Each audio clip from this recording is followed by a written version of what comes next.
Like this pen that can record your voice. Our special guests will be trying them out for us. That's Donna Eyre and Brett Adams from Byker Grove. We've also got this gadget that lets you make international phone calls with the cost of phoning your next-door neighbour. Our main review is Power Drive Rally on the Jaguar. And I'll be showing you how to turn your fantastic game idea into a top-selling game. But first, we've raided the Bad Influence toy cupboard to bring you some tasty gadgets that won't cost you a fortune, like the one being modelled so stylishly by Donna here. It's called R-Zone, and it's basically a wearable games machine. You control it with this joypad here, which is connected to the headset. The game is projected onto the screen in front, so it looks like it's floating in midair, doesn't it? What's it like to use? It's quite weird. The idea is good, though, but I don't know how many people will go out wearing one of these. For the brainier person, here's a pocket gadget that will challenge the mind. QuizWiz is an electronic trivia machine.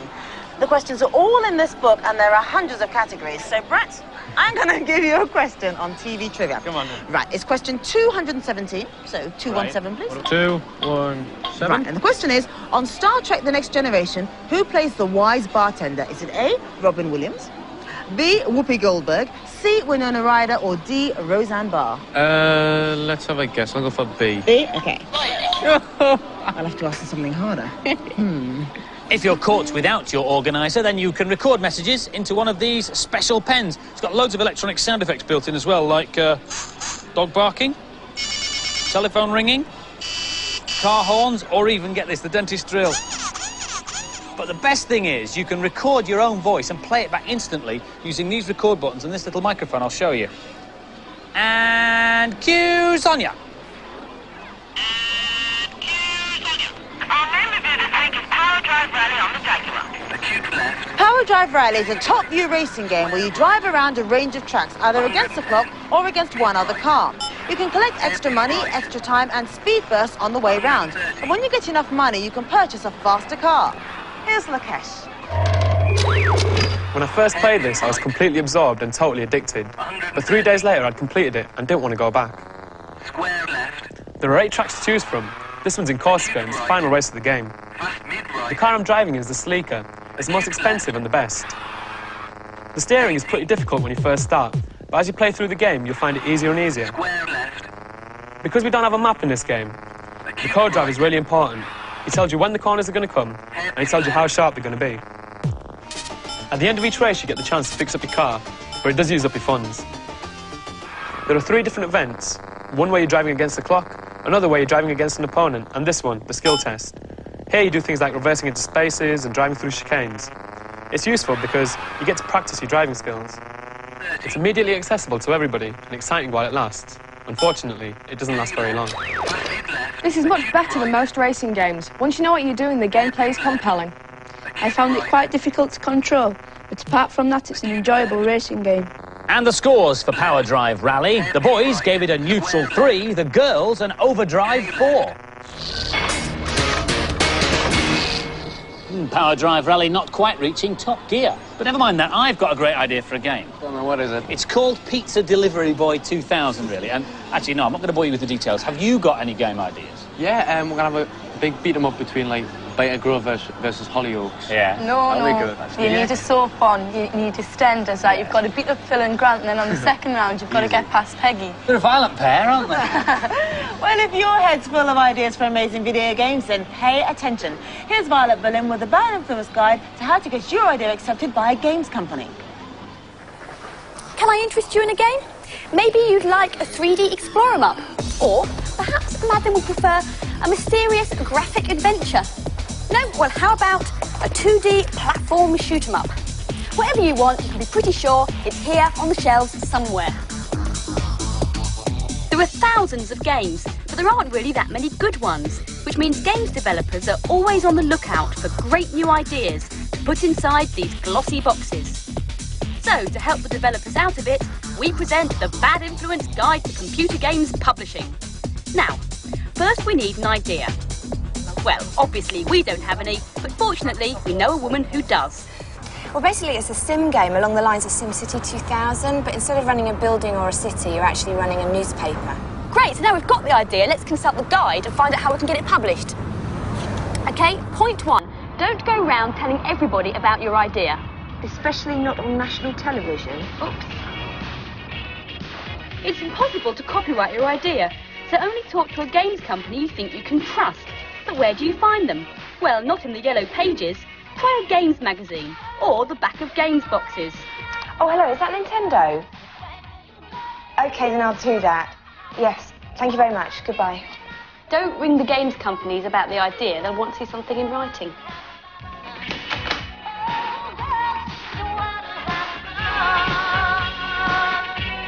Graphics will be important in the finished game, but unless you're really good, don't bother sketching your characters at this stage. The games companies have their own artists to do that. You have to do some tough research, play as many other similar games as you can, try and work out what makes a good game, and only then start writing. Give a brief outline of your idea, and then as much detail as you can on the gameplay. That's what will make your proposal stand out from the crowd. Kate, you'll need this! Fingers crossed. Armed with a bad influence guide and a copy of Kate's game proposal, we were confident of success. First stop, Sega head office. Hi. I've got a really good idea for a game, and I was hoping I might be able to speak to somebody from your company. Maybe if one of your development people is in? You've come to the wrong building. Oh well, maybe we'll have better luck at Virgin. Hi, someone here to see me? Yeah, they just want to speak to you about our video game production. Oh, right, OK. I've got a really good idea for a game, a software game, and I was hoping you people might be able to take a look at it and see if you'll develop it for me. OK, yeah, it's not quite as easy as that, though. And polite but strangely firm. Really nice to meet you. Thanks very much for coming in. Thanks a lot. Take care. Bye. There's no one at reception, we'll just go straight up. Acclaim have won awards for games like NBA Jam and Mortal Kombat, and we managed to get to talk to one of their public relations executives, Simon Smith-Wright. We could have a look at it, you'd have to leave it with us. Right. And we'd spend time evaluating it. But if you look at it now, you might be able to publish it in time for Christmas. I very much doubt we'd publish it in time for Christmas, very much. I suspect we wouldn't have got this far if we didn't have a film crew with us. Now, if you haven't got a film crew, here's another important tip. Always make an appointment, as we did with Joe Cook of Maxis. You put an awful lot of detail into it, which is a good thing, because a lot of people come up with ideas, and then it's difficult to work out how it'll translate into a game. They'll come back with a game. Maxis make all the classic sim games like SimCity, so this could be Kate's best chance. If we go ahead, you've got yourself a game. Congratulations. Success! Well, sort of. It could take years before the game appears in the shops. So what next? Let me see. Now, it says here that you're only as good as your last idea, so I guess we have to start thinking about the sequel. Sim Hairdresser. Sim Zoo. Sim Taxi. Taxi! How about Sim TV Studio? We'll be keeping an eye on Kate's game to see if it does make it into the shops. But now it's time for this week's news and previews of some games that have made it. Anyone who yearns for classic arcade shoot-'em-up action should lick their lips now. This is Viewpoint on the PlayStation, a conversion of the classic Neo Geo shooter. Viewpoint promises a combination of old-school playability with state-of-the-art graphics and sound. The game features 6 arduous levels, each populated by a variety of surreal baddies and some really impressive special weapons. It will be out in December. PC owners will soon be deluged with new pinball games. Pinball World features 19 tables based on different countries, with the player having to hit a certain amount of targets before progressing to the next table. Tilt takes a different perspective, boasting realistically modelled ball movement and some spectacular 3D graphics, and each table can be played from above. Ultra Pinball does away with the table completely, setting the flippers and bumpers in various futuristic landscapes. There are 3 scenarios to choose from, each studded with intricate features and bonuses. All the games should be out on PC CD before Christmas. Thunderhawk, which was one of the few mega CD games worth buying, has spawned a sequel. Firestorm, the PlayStation, Saturn and PC CD, takes the same theme as its predecessor, but sets the action in spectacular undulating 3D environments. The action can be viewed from inside or outside the chopper, and you can blow up anything you choose: communications masts, armoured cars, even fleeing soldiers. Firestorm should be released in December. And now for some more of this week's games releases, reviewed by our expert panel. Marsupilami marches onto the Mega Drive this week. It's a platform puzzle game where Marsu has to help his elephant pal Bonelli escape from a circus and lead him back to the jungle. Marsu collects icons to power up his amazing tail, but his main problem is keeping Benelli travelling in the right direction. Here's Sarah. When I first played this, I thought it was going to be easy because of the cute character and the cartoon-style graphics, but it's quite the opposite due to the puzzle element. The puzzles in this game are quite difficult. For example, here, I've got to get Benelli over the water tank. First, I choose the mouse icon to scare him to run into the tank, which drops the plank. Then, I've got to drop some fruit to keep him still. Then, change the tail icon into the stairs and get Benelli over the obstacle. Don't be fooled by the look of it. It's much harder than you think, even when it's played on easy. It's colourful and fun, but the puzzle element is a little too difficult for the inexperienced player. It takes a lot of practice to complete the levels, so it'll certainly keep you entertained for a while. And the scores for Marsupiali, a prehensile 4 from both the boys and the girls. He shoots! This week sees the release of yet another SNES soccer game, International Superstar Soccer Deluxe. It's a new version of last year's International Superstar Soccer, with more bells and whistles and a church full of referees. Players now have the option to customise almost every aspect of the game. Team strategies, the weather, even the goalkeeper's intelligence. And with the right adapter, up to 4 players can play at once. Here's Lee. This is the best football game I've played, but it's very similar to the first one. There are 8 different stadiums, all different sizes. The pitches play differently too. This is Spain's, which is one of the fastest. The players turn better, but passing and shooting still lets the game down, as it is too difficult. You have to figure out the easiest way to score and stick to it. The players look different, each have their individual appearances, and the way the characters move is more realistic. There are some nice touches, such as the players' antics after the score. It's a very good football game, but if you've got the original, I'd think twice about buying it. It's straightforward to play and enjoyable. It's one of the best football games I've played. As far as football games go, this is pretty good, but it's still a little slow and too hard to score. And the scores, a match-winning 4 from both the boys and the girls. So, what's the weather like in Los Angeles? Really? Yeah. Oh, hang on a second. Telephone, a wonderful invention, isn't it? You can talk to anybody who's got one anywhere in the world, and I'm on the phone to Los Angeles at the moment.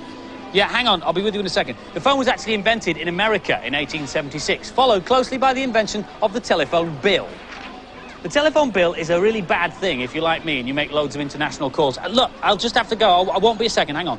So wouldn't it be a great idea if you could make international calls for the price of a local call? Well, now you can. And amazingly, it uses the world's most boring technology, the internet.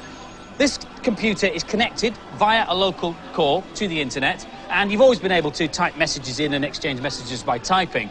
But then it occurred to somebody, if you can send data around the internet that represents typing, why can't you send data around the internet that represents speech? Well, you can, and here's the idea in practice. It's called the internet phone. All you need is a microphone, some clever software and some speakers. Let's see who's online at the moment. You can only speak to anybody who's got the system. What about Weasel?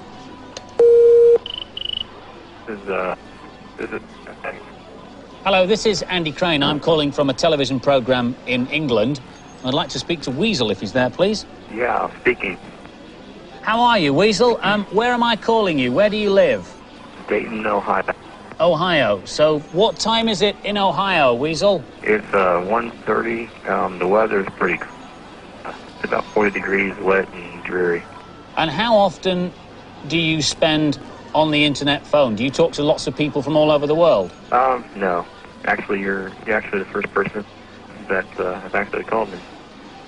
Oh, well, what a rare privilege, and a pleasure to speak to you as well. Thanks for talking to us, Weasel. Ta-ra. Amazing. We've just called Ohio for the price of a local call. You can use similar software to get any sort of sound over the internet, and at the moment we're listening to live radio from America. In fact, the radio station is KPIG, which is in Santa Cruz, and that's about 5,000 miles away. But you can even send TV pictures down the internet. Now, what we're seeing now are live TV pictures from America. The pictures aren't brilliant, but that's because a normal phone line can't carry enough information for full-quality TV. But forget phones and video phones. This is the latest in internet technology. It's a way to meet people in cyberspace. But before you can do that, you've got to go through this kind of rogues gallery and pick your cyber identity, if you like. So who are you going to be, Donna? Oh, I think that wicked woman there. All right. So Enter world chat, in we go, and it logs on. And Donna is now in a virtual room with all the other users who are online at the moment. Right, we'll talk to Christy. Let's try to talk to Christy. The computer is constantly sending and receiving information via the internet as to where all the other people are in the virtual room and where Donna is. Let's see if she answers me then. She will eventually, I think. Donna, hi. Oh, We're Pele talking to wants to talk to Pele you. now. Right, I'll say hello to Pele. Yeah, that's enough idle chat in the cyber lounge, if you like. But if you meet your best mates and you want to have a private conversation, you can slope off to one of these little side rooms using, again, the mouse or the arrow keys. Because on this system, you can only talk to the people you can see in the same room. So if you go into a private room, you can only have a conversation with the people that are in there. In fact, there's a whole virtual space station to explore here. What do you think of it? Really good. The graphics and stuff are excellent. One thing is for certain. The internet may very well mean the end of the telephone bill as we know it, and that can only be a good thing. Andy, are you still there, Andy? And now, with our very own viewpoint, here's Virtual Violet. Are you partial to the overhead viewpoint of Micro Machines? Or do you prefer into-the-screen races, like the classic F-Zero? There are advantages to viewing a track isometrically, like rock and roll racing. But then you might prefer the sideways scrolling of Unirally. More and more games are being set in a 3D environment, which allow you to play the same game from a variety of different angles. Driver's view, please! And it's not just races. In order to wrap your mind around the puzzles in 3D Lemmings, you're going to have to use some movable cameras and wrap your eyes around them too. Zoom in! That's it. Or in Virtual Pool, you can line up your shot from anywhere. But upside down or even under the table. Give me a break. Then there's Panzer Dragoon, which offers 2 viewpoints where you get a clear sight of your enemies, and a third where your dragon's wings flap in the way. Get off! In Toshinden, you're offered a bird's eye view of the action. There's a camera in the sky. But you'll need to be eagle-eyed. No normal view now. Now, it's great having a choice of cameras, but one thing has got to be said. Games designers should stop showing off and get a grip. It would be nice to actually spend more time playing the game and less time directing the cameras. And cut. Well, if you're not completely gadgeted out, look at this. This kit will turn your PC into the bridge of the Starship Enterprise. Almost. Got a disc holder here, insignia mouse mat and mouse, keyboard, and this monitor surround. But underneath is our competition prize for this week. We are giving away this all singing, all dancing compact PC with the correct keyboard and a signed copy of Wing Commander 4 starring Mark Hamill and Malcolm McDowell. And the question is, what is the nearest star to the Earth? Is it A, Alpha Centauri, B, the Sun, or C, Cerberus? Phone us your answer on 0891 800 300. The call will cost you no more than 25p. Lines will stay up until midnight on Sunday, but do please get permission from whoever pays the phone bill before you dial. Now, last week's competition prize was a PlayStation with a copy of Tekken. And we asked, what sort of light does a laser give out? The answer is coherent. Now, we had nearly 20,000 entries, but the winner is John Pickering from Liverpool. 10 runners up get Bad Influence Bad Crew t-shirts, and their names are running across the screen right now. Now, this week we're looking at all the latest football games, including the stunning Striker 96, and we leave you with a clip. Beam us up, Scotty.